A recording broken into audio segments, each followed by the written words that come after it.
नमस्कार। आप सभी का स्वागत है मेरे चैनल कहानियाँ जीवन की में। आइए सुनते हैं आज मालती जोशी जी की कहानी विद तृष्णा। माँ पापा लौट आए हैं। खाना खाते हुए मैंने सूचना दी।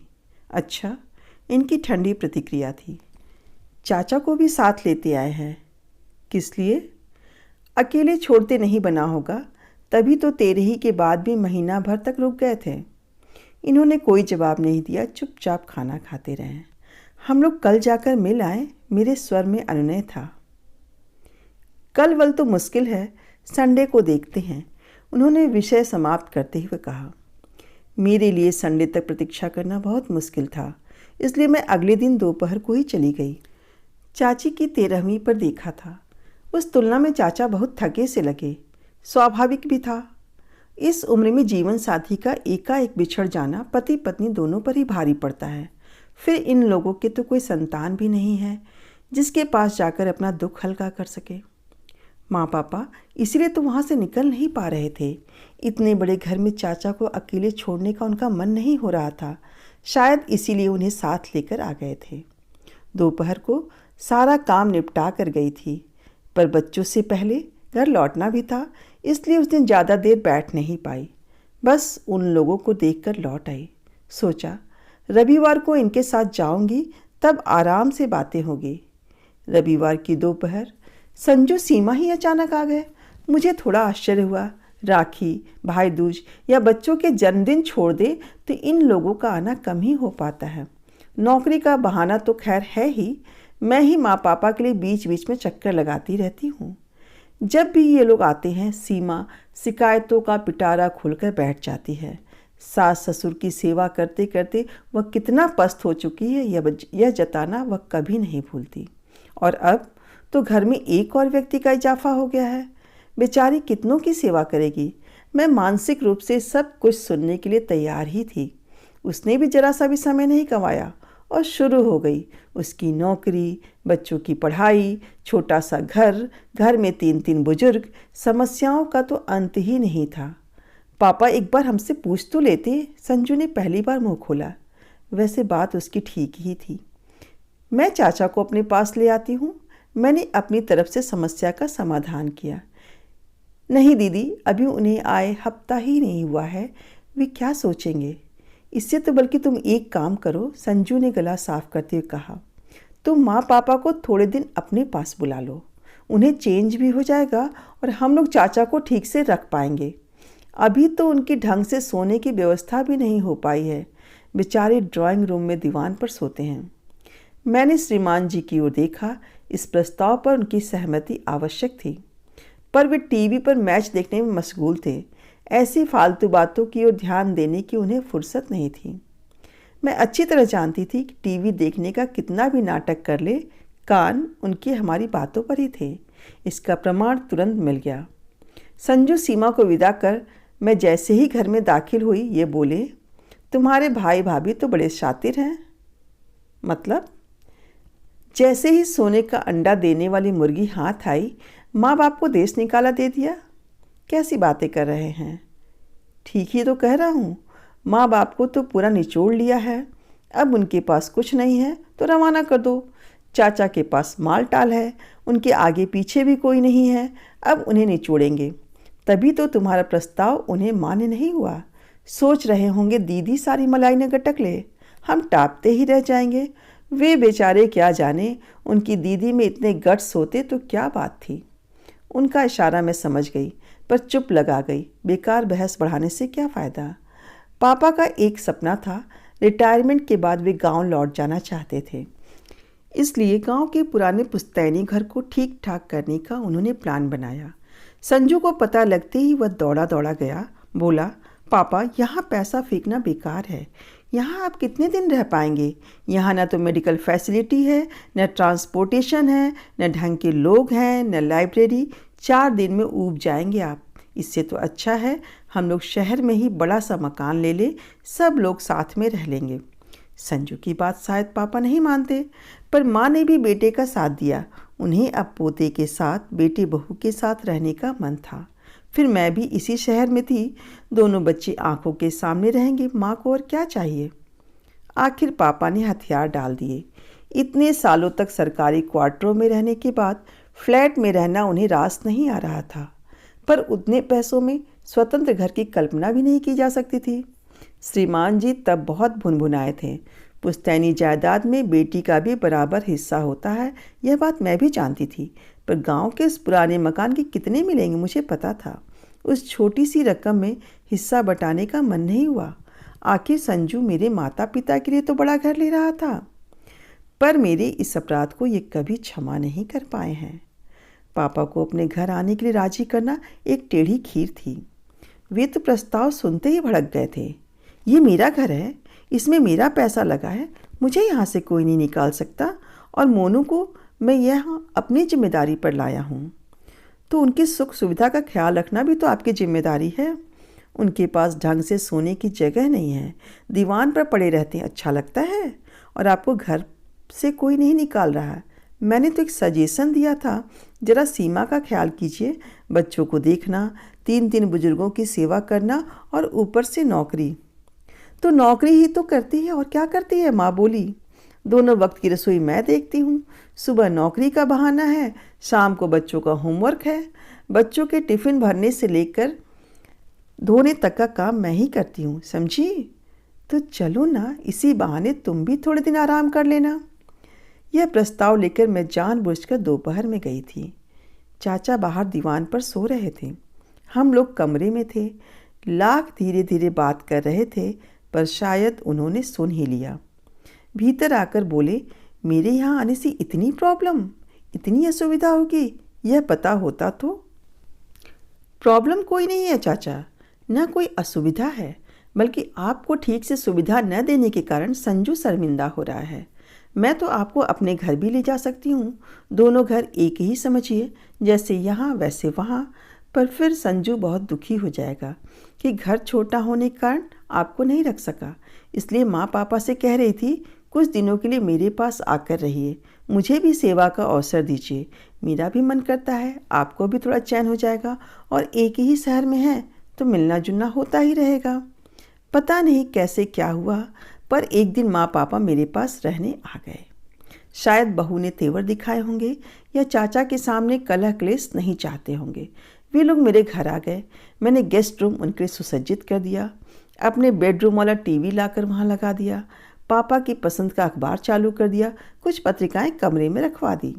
अपनी शक्ति भर मैंने सब किया, पर देखा कि दोनों एकदम बुझ से गए हैं। माँ तो फिर भी थोड़ा हंस बोल लेती थी, पर पापा एकदम चुप हो गए थे, कमरे से बाहर ही नहीं निकलते थे। संजू के यहाँ थे तो सुबह शाम घूमने जाते थे। हम उम्र लोगों का वहाँ अच्छा खासा ग्रुप बन गया था। हम उम्र तो अड़ोस पड़ोस में यहाँ भी थे, पर इस उम्र में परिचय के सूत्र बड़ी मुश्किल से जुड़ते हैं। किसी वृक्ष को उखाड़ कर दूसरी जगह लगाया जाए तो वह मुरझा जाता है। दिन का खाना मैं माँ और पापा के साथ खाती थी, पर रात में ये भी टेबल पर होते थे। इनकी उपस्थिति में पापा बहुत असहज महसूस करते थे। उन्हें कंफर्टेबल करने का उनके दामाद ने कभी प्रयास भी नहीं किया। फिर मैंने ही इसका तोड़ निकाला। मैंने उन दोनों को बच्चों के साथ खिलाना शुरू कर दिया। कहा कि रात में जल्दी खा लेना ठीक होता है, खाने और सोने में कम से कम 2 घंटे का गैप होना चाहिए। 8वें चौथे दिन चाचा आ जाते तो पापा के चेहरे पर थोड़ी मुस्कान आ जाती। दोनों भाई देर तक बतियाते रहते। फिर माँ मुझसे फुसफुसा कर कहती, लाला को खाने के लिए रोक लेना, वहाँ पता नहीं क्या कैसा बनता होगा। चाचा नानुकुर नहीं करते। हाँ, संजू के यहाँ फ़ोन ज़रूर कर देते। अगर दिन में आते तो खाकर ही आते, क्योंकि सीमा खाना सुबह ही बनाकर जाती। फिर भी मेरे आग्रह पर 1 आध रोटी खा लेते थे। खाना खाते हुए उनका शिकायतों का पिटारा भी खुल जाता। भाभी, बहू तो तुम्हारी गजब है, कल बड़े को मेरे बिस्तर में ही घुसा दिया। मैं फिर सीधा जाकर दीवान पर सो गया। सनी हम दोनों के पास ही सोता था ना, माँ बताती। दरअसल संजू के पास 2 ही बेडरूम हैं, इसीलिए एक बच्चा माँ पापा के पास सोता था, पर चाचा को इसकी आदत थोड़ी ही है। कभी कहते, तुम्हारी बहू ने मुझे क्या मास्टर समझ लिया है, ऐसे रात में बच्चों को कॉपी किताब देकर भेज देती है। पहले होमवर्क वही करवाती थी ना, अब रसोई में लगना पड़ता होगा तो समय नहीं मिलता होगा। रसोई तो वो जैसी बनाती है ठीक ही है। मैं तो हैरान हूँ, भाई साहब कैसे खा लेते थे? ये तो इतने मीन मेख वाले हैं। अंजलि तो घबराती थी। मेरे रहते तुम्हारे भाई साहब को किसी और के हाथ का खाने की ज़रूरत ही नहीं पड़ती ना। शिकायतें दूसरे पक्ष से भी कम नहीं होती थी। दीदी, चाचा जी दोपहर को आपके यहाँ गए थे क्या? काम वाली ताला देखकर लौट गई। अब कपड़ों का और बर्तनों का ढेर पड़ा है मेरे लिए। दीदी पता है, आज बच्चों को पड़ोस से चाबी लेकर दरवाज़ा खोलना पड़ा। दीदी कल रात हम पिक्चर जा रहे थे। चाचा जी ने कहा बाहर से ताला डालकर जाना। मैं आधी रात को उठकर दरवाज़ा नहीं खोलूँगा। सुनकर मुझे बहुत मज़ा आता। देवी जी को माँ पापा की अहमियत का अब पता चलेगा। उनके भरोसे दोनों कितने निश्चिंत थे। न घर की फिक्र थी न बच्चों की। मैं सोच रही थी ब्रेकिंग पॉइंट बस आने ही वाला है। उससे पहले ही एक दिन चाचा सूटकेस सहित घर में दाखिल हुए। कहीं ये रहने तो नहीं आ गए? श्रीमान जी की प्रतिक्रिया की कल्पना से ही मुझे डर लगने लगा। पर चाचा ने मुझे ज़्यादा देर तक पेशोपेश में नहीं रखा। मुझसे एक गिलास पानी मंगवा कर पिया और फिर माँ पापा के चरण छू कर बोले, कुछ दिनों के लिए घर जा रहा हूँ। एकदम कैसे? लौट कर बताता हूँ, उन्होंने कहा और बाहर खड़ी ऑटो रिक्शा में जाकर बैठ गए। माँ की तो जान ही सूख गई। ये एकदम कहाँ चल दिए?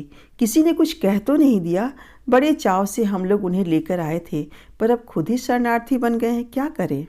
माँ प्लीज़ अपने आप को शरणार्थी मत कहो। तुम कहीं सड़क पर नहीं पड़ी हो, अपनी बेटी के घर में हो, जो तुम्हें आदर मान से लेकर आई है। और रही चाचा की बात, तो वो बोले हैं ना कि लौट कर बताता हूँ। इसका मतलब है कि वे वापस आएंगे। घर बार एक बार देखने गए होंगे। उनके इस आकस्मिक प्रस्थान से संजू सीमा भी परेशान हो गए। सीमा तो बार बार मुझसे उनका प्रोग्राम पूछती। जैसे जैसे दिन बीत रहे थे उसका धैर्य समाप्त होता जा रहा था। एक दिन बोली, दीदी मैं सोचती हूँ मम्मी पापा को घर पे ले आऊँ। कब तक चाचा जी की राह देखेंगे? और इस बीच अगर चाचा आ गए तो उन्हें आप रख लेना। मैंने एक वाक्य महीनों से रट रखा था। वह फौरन उसे सुना दिया। सीमा, मेरे माँ बाप को तुमने क्या फुटबॉल समझ रखा है, जो उन्हें जब चाहोगी जिधर चाहोगी लुढ़का दोगे? यह बात उसके मुंह पर फेंक कर मुझे इतना हल्का महसूस हुआ। उसका मुंह जरूर सूज गया होगा मेरी बला से। एक दिन हमारी प्रतीक्षा का अंत हुआ। चाचा मिठाई का पैकेट लेकर पधारे। माँ पापा को प्रणाम करके मुझसे बोले, जमाई राजा घर में है ना? बुलाओ भाई, दोनों को जोड़े से निमंत्रण दूंगा। ऑफिस से लौटकर ये फ्रेश होने गए थे। शायद उन्हें चाचा की बुलंद आवाज़ वहीं सुनाई दे गई थी। वॉशरूम से निकलते हुए ये बोले, तुम्हारे चाचा जी फिर से शादी वादी कर रहे हैं क्या? कैसी बातें कर रहे हैं? प्लीज़ जल्दी से कपड़े बदल कर बाहर आइए। जमाई राजा के ड्राइंग रूम में आते ही चाचा उठ खड़े हुए। नाटकीय ढंग से उन्होंने हम दोनों के हाथ में मिठाई का डिब्बा पकड़ाया और हाथ जोड़कर कहा, आपके शहर में एक छोटा सा आशियाना ले लिया है। रविवार को छोटी सी पूजा रख ली है ताकि गृह प्रवेश की रस्म भी हो जाए। तुम लोग और संजू का परिवार, बस इतने ही लोग रहोगे। अभी बहुत लोगों को तो मैं जानता भी नहीं हूँ।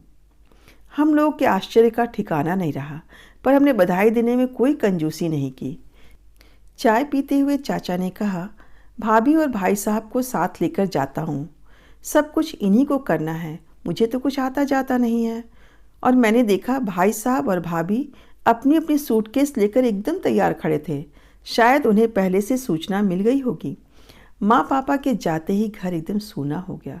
घर में दो प्राणी कम हो जाते हैं तो खालीपन तो व्यापता ही है।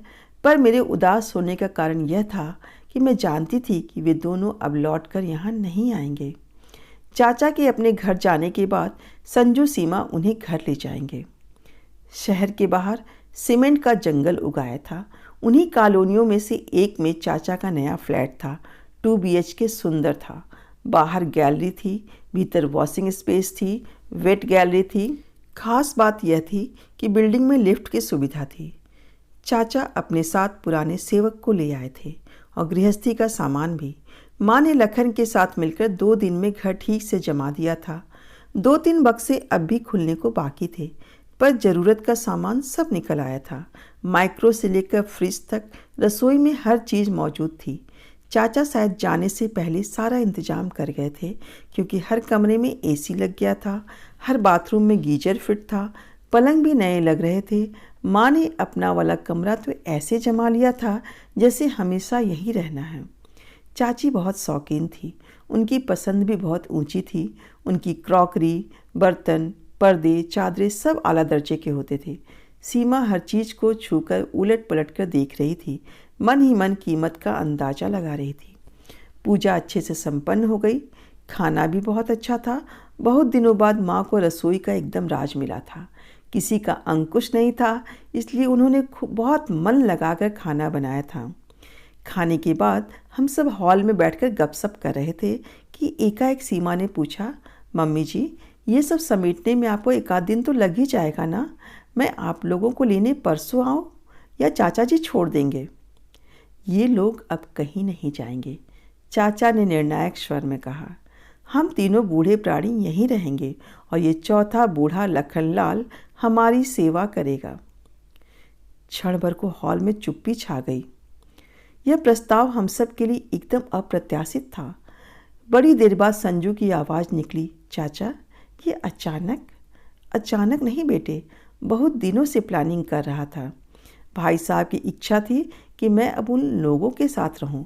मुझे भी ये प्रस्ताव अच्छा लगा था, इसलिए मैं उनके साथ चला आया। पर यहाँ आकर देखा कि किसी भी घर में हम तीनों एक साथ नहीं रह सकते, इसलिए ये अलग आशियाना बना लिया। सीमा एकदम बोल पड़ी, इससे तो अच्छा था चाचा जी आप हमें एक बड़ा सा घर दिलवा देते, फिर सब लोग आराम से साथ रह लेते। नहीं बेटा, इतने दिनों में मैं एक बात अच्छी तरह जान गया हूँ कि मैं हर कहीं एडजस्ट नहीं हो सकता। मेरी आदतें बिगड़ चुकी हैं। घर में सबसे छोटा था, इसलिए पहले तो माँ ने खूब लाड़ किए, फिर भाभी आई तो उन्होंने भी मेरे नखरे उठाए। रही सही कसर तुम्हारी चाची ने पूरी कर दी। बच्चे थे नहीं तो सारा प्यार दुलार मुझ पर ही उड़ेल दिया, बिल्कुल बर्बाद कर दिया मुझे। अब इस उम्र में अपने आप को बदलना नामुमकिन है, इसलिए मैं यहीं ठीक हूँ और तुम इसे भी अपना ही घर समझो। समझ लो कि उस घर का एक्सटेंशन है ये। बच्चों को जब भी दादा दादी या नाना नानी की याद आए वे यहाँ बेखटके आ सकते हैं। और अनु, चाचा मेरी ओर मुखातिब हुए, तुम्हें जब भी पीहर जाने का मन हो यहाँ चली आना। मतलब मम्मी अब हमारे पास नहीं रहेंगी? सीमा तो रोनी रोनी हो आई थी। हाँ बेटे, भाभी अब यहीं रहेंगी। जिंदगी भर खटती रही हैं, उन्हें अब आराम की ज़रूरत है। लोग कहते हैं औरत कभी रिटायर नहीं होती, पर मैं सोचता हूँ औरत को भी पूरा पूरा हक है निवृत्त होने का, अवकाश पाने का। बात एक तरह से वहीं समाप्त हो गई। हम लोग तो खाली हाथ ही पहुँच गए थे, पर चाचा ने सबको नेक दिया, मिठाई दी। बच्चे तो एकदम खुश हो गए थे, पर संजू सीमा एकदम गुमसुम हो गए थे। इसी मनस्थिति में हम लोगों ने एक दूसरे से विदा ली और अपने अपने घरों की ओर मुड़ गए। बच्चे कार की पिछली सीट पर उनिंदे से बैठे थे। सामने वाली सीट पर मैं भी चुपचाप बैठी थी। माँ पापा के लिए खुशी भी हो रही थी, पर एक अपराध बोध भी मन में जाग रहा था। हम उन लोगों को अपने साथ क्यों नहीं रख सके? एकाएक इन्होंने कहा, तुम्हारी भाभी रानी तो आज एकदम क्लीन बोल्ड हो गई। मतलब? अपने व्यवहार पर पछता रही होंगी। अच्छा खासा घर हाथ से निकल गया। कौन सा घर? अरे वही जिसकी पार्टी खाकर आ रहे हैं। उस घर से सीमा का क्या ताल्लुक है?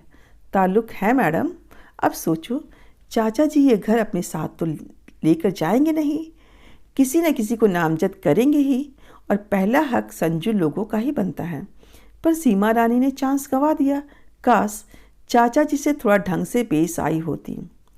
बस भी कीजिए, मैंने खींच कर कहा। आज ही बेचारों ने गृह प्रवेश की पूजा कराई है और आप उनके जाने की तारीख निकाल रहे हैं। मैं तारीख निकालने वाला कौन होता हूँ? वह तो हर एक व्यक्ति के जन्म के साथ ही तय हो जाती है। मैं तो बस कह रहा हूँ कि भाभी रानी आउट हो गई हैं, तो आप बल्ला संभाल लो। ठीक से बैटिंग करोगी तो मैच जीत जाओगी। देखिए, मैंने सख्त लहजे में कहा, मुझे इस तरह के गेम्स में कोई दिलचस्पी नहीं है। दूसरों की प्रॉपर्टी पर लात टपकाने वालों में से मैं नहीं हूँ। भगवान का दिया मेरे पास सब कुछ है, एक अच्छा खासा घर भी है। घर तो है डार्लिंग, पर एक ही है, जबकि बच्चे दो हैं। Be practical madam. और मैं हैरत से उन्हें देखती रह गई।